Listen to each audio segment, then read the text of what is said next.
It would be an understatement to say that the Jedi Council gets a bad rap among Star Wars fans. Many get as vitriolic about the Jedi Council as they do about the sequel trilogy, lambasting the leaders of the Jedi Order for their short-sightedness, dogmatism, and arrogance. We would argue that, on the whole, the Jedi Council is overhated. Most of their decisions over the millennia were fine, and a lot of the stuff they get criticized for is only foolish or short-sighted in light of the context the audience has, but the Council did not.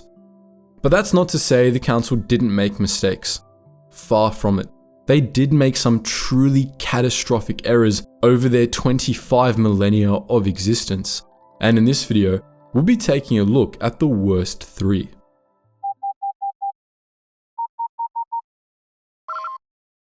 Attention, Sergeant on deck! Before we begin, we want to touch on an interesting conundrum that underlies several of these bad decisions. The greatest contradiction of the Jedi teachings.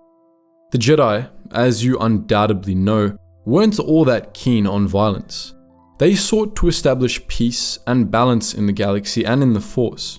Because of this, Jedi teachings were often seen as a form of pacifism, but a more accurate term would be pacificism.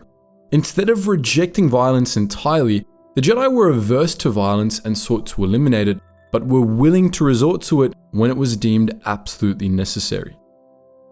The Jedi understood that peace required not only the absence of conflict, but also the presence of justice, and for this to be the case, this meant that violence was often necessary to redress injustices. But of course, this opened up the question of when violence was necessary, a debate that raged in the Jedi Order for 25,000 years without resolution. Some Jedi were very proactive, while others believed non-violent means should always be thoroughly exhausted before a Jedi could initiate conflict. This debate grew especially heated during wars, which posed an even greater conundrum for the Jedi. When they fought, they always preferred to do so defensively, but sometimes that wasn't enough. Sometimes, for the innocent to be protected, the Jedi would have to go on the offensive, to wage war themselves. This contradiction between the Jedi's aversion to violence and their commitment to protecting the innocent was ultimately the driving factor behind all 3 of the Jedi Council's worst decisions, in which they essentially picked the wrong side of the debate. The first of the Council's worst decisions came in 3963 BBY during the height of the Mandalorian Wars. For years, the Mandalorian Neo-Crusaders had been raiding systems beyond the edge of the Republic, building up a vast army. The Republic and the Jedi did nothing. The worlds the Mandalorians were attacking were beyond the Republic's borders, after all, and both were only 20 years removed from the Great Sith War, the most devastating conflict either had ever faced. They were loath to get involved in another war so soon, while they were still recovering from the last. But the Republic didn't have a choice. Eventually, the Mandalorians invaded, smashing the Republic military and driving deep into Republic space, eventually breaching the borders of the core worlds. The Senate begged the Jedi for aid, but the Council said no. The Jedi Order had been devastated in the war with the Sith.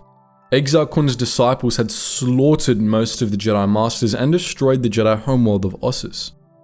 Additionally, the Jedi Council sensed a darkness behind the Mandalorian threat.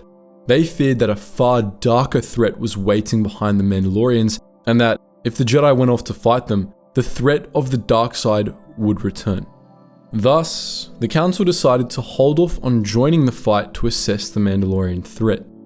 But not all of the Jedi obeyed the Council. 2 young knights, Revan and Malak, led an army of Jedi Crusaders to war on the Republic's behalf against the wishes of the Council. They proved essential in defeating the Mandalorians, only to then turn on the Republic and become Dark Lords of the Sith. The Jedi Council's rationale for not joining the Mandalorian Wars ended up being a self-fulfilling prophecy.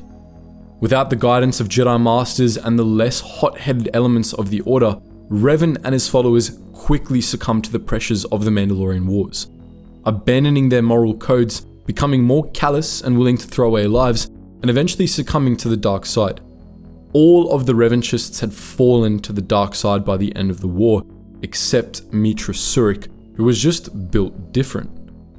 The Jedi Council had caused the return of the Sith and yet another devastating war with their attempt to prevent that very outcome.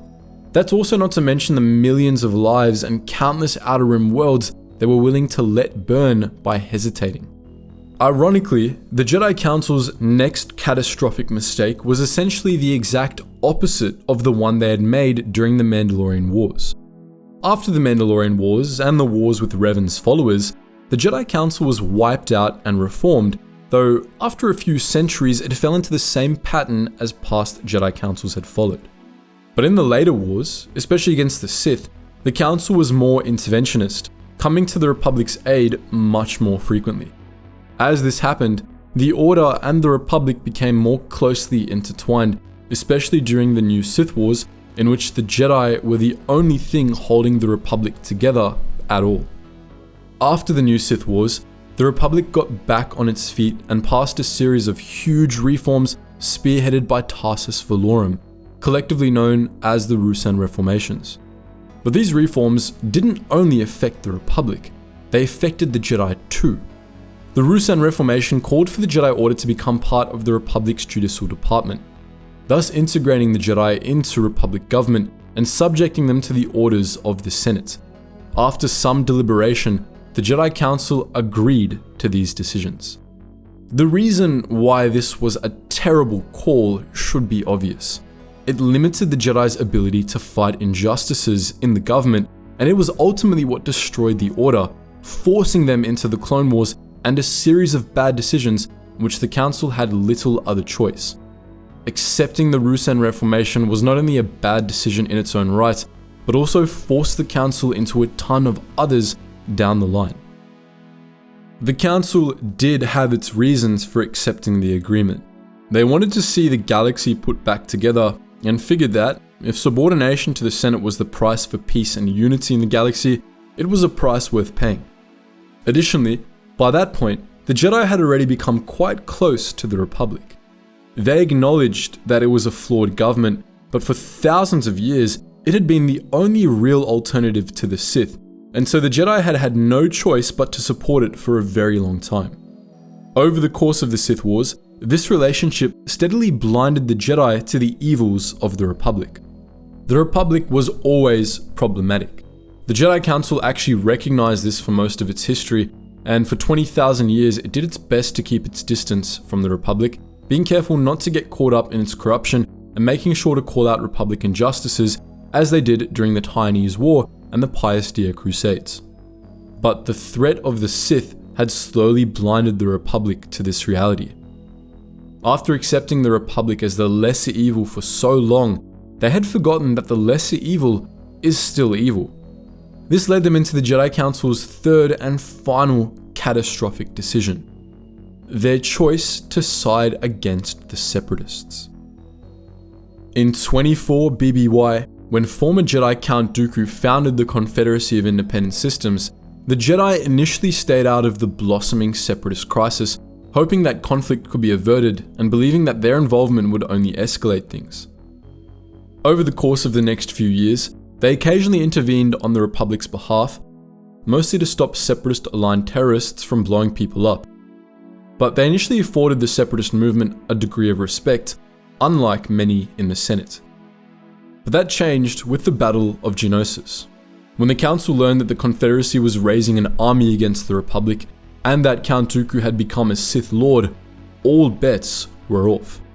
They took up arms against the Confederacy and went to war for the Republic, viewing the Separatists as a Sith puppet, a sort of Sith empire in disguise. They were right about the Separatists being controlled by the Sith, of course, but they failed to recognize that the same was true of the Republic. As we've discussed in the past, the people who made up the bulk of the Separatist movement were largely right. It was the Republic that had become oppressive, and as the Separatist crisis went on, it rapidly transformed into an empire. But the Jedi Council refused to see it. They refused to consider that the Republic they had fought to protect for so long was becoming, or rather had already become, something evil.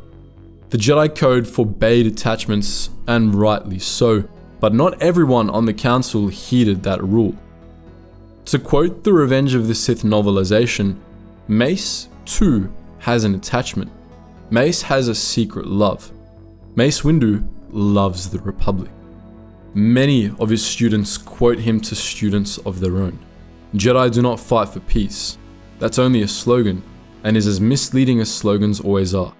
Jedi fight for civilization, because only civilization creates peace. For Mace Windu, for all his life, for all the lives of 1,000 years of Jedi before him, true civilization has had only one true name: the Republic. Mace wasn't the only one, and like all attachments, this unspoken attachment to the Republic impaired the decision-making abilities of the Jedi Council. If the members of the Council were able to break from that attachment, they may well have seen the truth that the Republic, not the Confederacy, was the Sith Empire in disguise. The right response to the Separatist crisis was to side with the Separatists, and if the Jedi had done so, especially before the megacorporations got involved, they could have led the movement out of the thrall of the Sith. The Jedi could have lent the Separatists their wisdom, helped them replace the Republic with something better, but they didn't. But those are just our takes. What are yours? Are there other Jedi Council decisions you vehemently disagree with?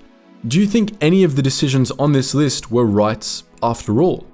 Also, let us know if you want a part 2 of this video in the comments section below. And as always guys, thank you so much for watching, and I hope to see you in the next video.